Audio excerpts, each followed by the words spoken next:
Hello, Whovians, and may I be the first to wish you a very happy new year. Welcome to 2025, Whovians. I hope your New Year's Day is going off to a great start. However, you're celebrating the first day of 2025, the first day of Doctor Who's 2025 year. We're kicking off the new year content for the Who universe with the first of two parts. Yes, we're going to have a two-parter special this year. We're going to have a special coming out in the next few days looking at the Doctor Who Proms, whereas today we are going to be looking at the recently released an episode, a classic Doctor Who episode that had been colorized over Christmas with some recovered footage and even a never-before-seen regeneration scene of the second Doctor to the third. I'm talking about the War Game, Patrick Troughton's second Doctor's final story as the second Doctor Who, which was put together into a colorized version of the story. And may I say, it was definitely a treat for I would imagine it was a massive treat for Patrick Troughton fans, especially for Doctor Who fans who love the black and white stories of Doctor Who, and especially this story, the War Game. I truly believe this was definitely a treat, especially as we got to see some scenes in the episode that we've never seen before. Scenes that really, there was some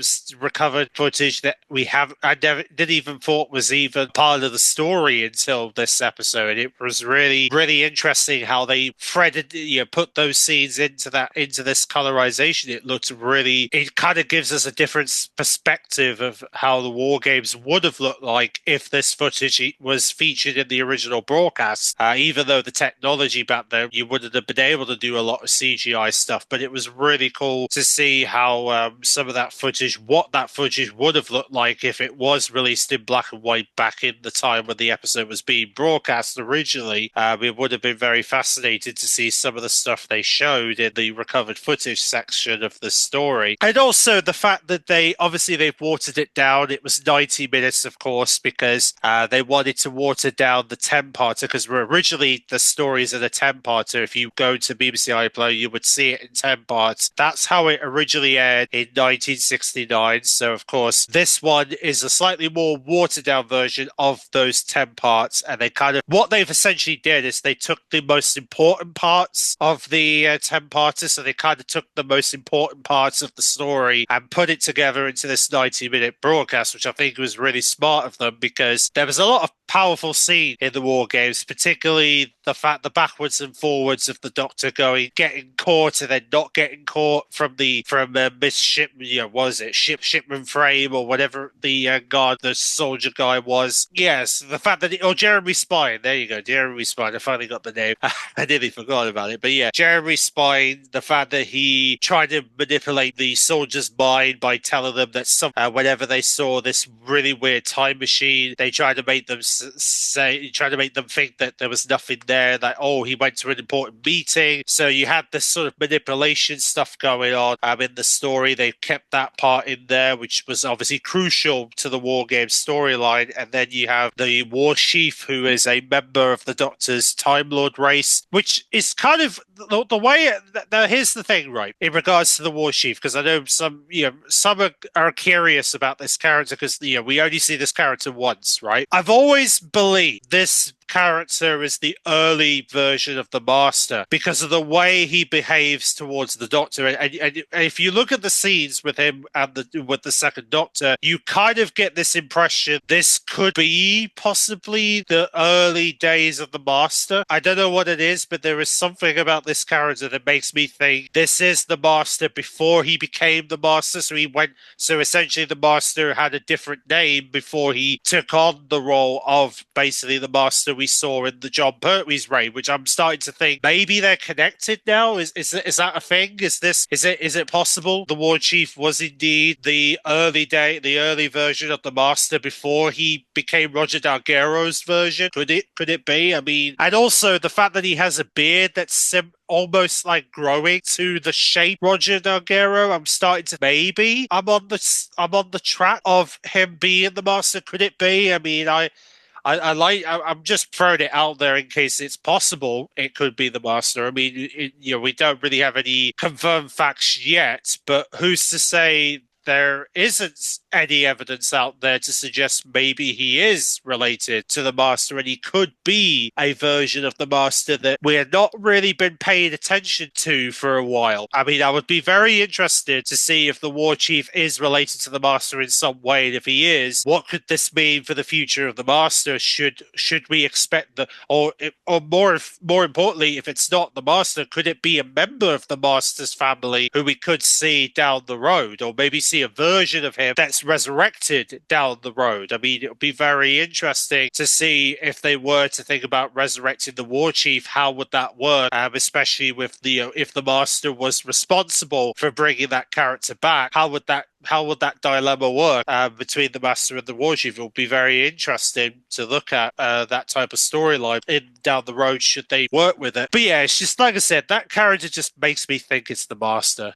The way he has a beard similar to Roger, sort of growing into almost the shape of Roger Delgado. Even though he has this weird chain, we don't really know what that means. Like, we don't know what that neck chain is supposed to represent. Is it supposed to represent that he can't be controlled by the mind manipulation? Is that how that works? I mean, we didn't really get any explanation as to what that chain on his neck was. So I like to be hopeful we'll get some explanation as to what that was down the road. Hopefully, because I don't know, maybe it might be important in a future adventure of Doctor Who. Just maybe. I mean, who's to say it wouldn't be? But yeah, so it was really good to see that interaction between the second Doctor and the War Chief, and it just makes me think every time I see that character, could he be related to the Master in some way? And if he is there a possibility we might see the Master bring this character back somehow?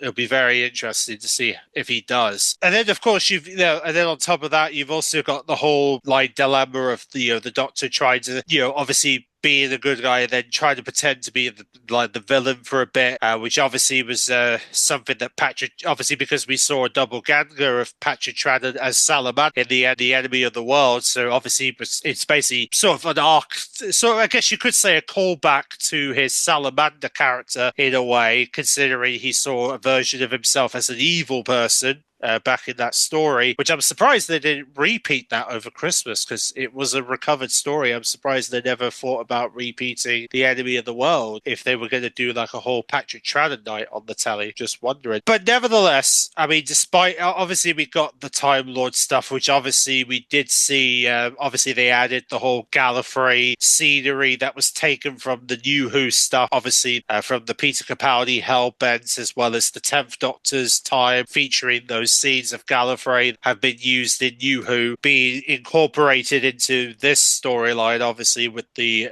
of the entire base being referred to as Gallifrey now, because obviously they changed the base to be their home. Also, the fact that the Doctor was on trial, we got to see the Doctor try to escape. Obviously, we know the story, we know the drill about Doctor escaping the Time Lords, even though it failed because they controlled the TARDIS button and forced the Doctor back. Yeah, so and then of course it gets to the bit where you see the Doctor saying goodbye to Jamie and Zoe and them returning to their original times, which eventually, and also what was really cool is that when the Doctor talked about the enemies, it showed footage, the enemies in action from the particular stories. So for instance, you would have scenes of the Daleks taken from, one of the classic episodes of the Daleks, and then we had scenes taken from the classic episodes of, or I think a New Who Cybermen story, which was very interesting. They put that in there, considering this is meant to be the 60s, and yet they're showing stuff that's from 2006, which is really interesting. And then you've got the Yeti taken from the Web of Fear, which obviously they've got that footage now, so they can use it because obviously it was supposed to show the Yeti from the Web of Fear, which luckily they were able to get some episodes back in the 50th to be able to show that now. And then you have the Ice Warriors taken from, I believe it was the Seed of Doom or Seed of Death, which was that storyline, which was really nice to see the Ice Warriors from that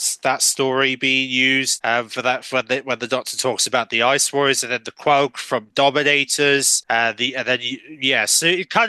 it it was really cool. They put in like scenes from those stories when the Doctor was describing the enemies as a way to sort of show you some moments of their past, which I think was really clever that they did that. And then and then of course it all leads up to the regeneration where we would see the Doctor. Obviously, we see that whole scene where the Doctor gets dizzy, and then eventually it comes to the new stuff where we would see obviously the Doctor. You obviously got the jaw that the Doctor was being teleported into the TARDIS from that port exile, and then we end up seeing him on the chair, obviously not moving, and then eventually you start seeing the glow, which was the glow that we've been seeing in New Who. Whenever the Doctor regenerates, we've been seeing that glow in the 10th Doctor, 11th Doctor, 12th, etc. They did it with the second Doctor, and eventually he regenerates from the chair into the third Doctor, Patrick Troughton, which eventually shows us the TARDIS landing in 1970, and then obviously we get to hear what would have been John Pertwee's first words, where he said, "Oh no," after looking at the scanner of basically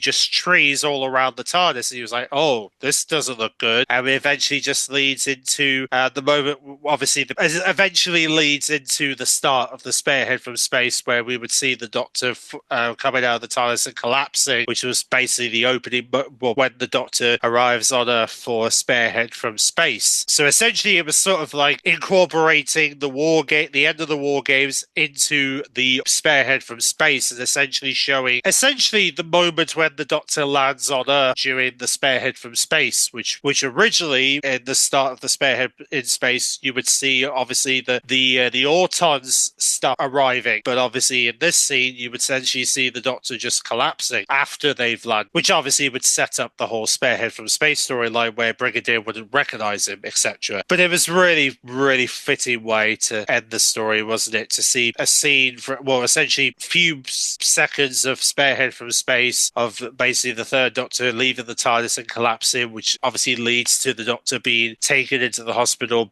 and found by a unit soldier. But yeah, it's just a brilliant way to wrap up the War Games in color. They really did. I honestly believe they did an amazing job, the War Games in color, and the color details looked amazing. Really enjoyed this colorization of Doctor Who, the War Games, which makes me it makes me somewhat hopeful that there's going to be more colorizations on the way for 60s Doctor Who. I mean, it'll be interesting to see which ones will come next. Who knows what they're going to do next? Maybe the invasion. I think the invasion with Patrick Troughton would be an interesting story to recreate or to bring into color, considering the Cybermen. I think a Cybermen story in color would be really cool to look at. But yeah, maybe we'll see that in the future. Maybe we'll see the Enemy of the World in color. I think that would be really cool to see the Enemy of the World transmitting in color. Would be a very interesting story to look at, to see how the Enemy of the World would be transmitted in a color environment. I think it would look amazing. It would kind of basically bring sort of James Bond color style movies to life to Who, I think. But yeah, so I would love to hear from all the Whovians what you make of the War Games in color. Did you enjoy it? I really enjoyed the whole never before seen second Doctor regeneration. I think that was so beautifully done. It kind of makes me wonder, what if they did have this in the original broadcasts of the War Games? Imagine if they did have scenes of Spearhead from Space in 1969. Can you imagine what that would have looked like on the telly if we saw John Pertwee at the end of the War Games and it led to a black and white version of that Spearhead from Space, and then eventually they would colorize it a year later or a few months later for the colorized broadcast of that story? That would have been really, really cool to look at, to see Troughton coming out,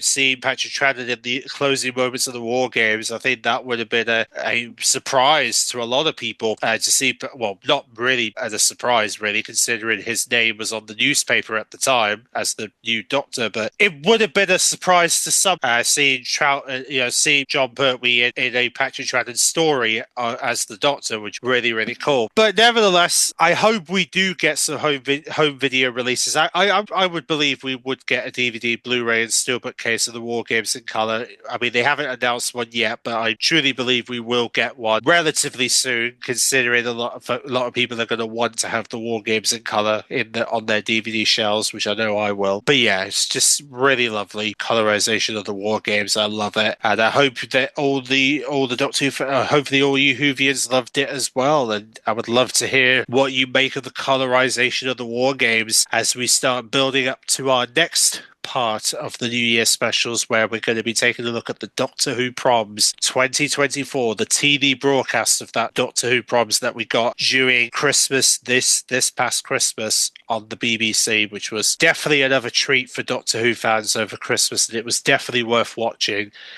Doctor Who at the Proms was a lovely way to sort of feel the power of the music of Doctor Who on our telly screens. It was lovely. Thanks for watching, and I'll see you all for part 2 later this week, where we look at the Doctor Who at the Proms 2024. And again, for all the Whovians, a very happy new year, and we'll be looking forward to getting 2025 off to a great start for the Who universe. So happy new year and enjoy your New Year's Day. See you later this week.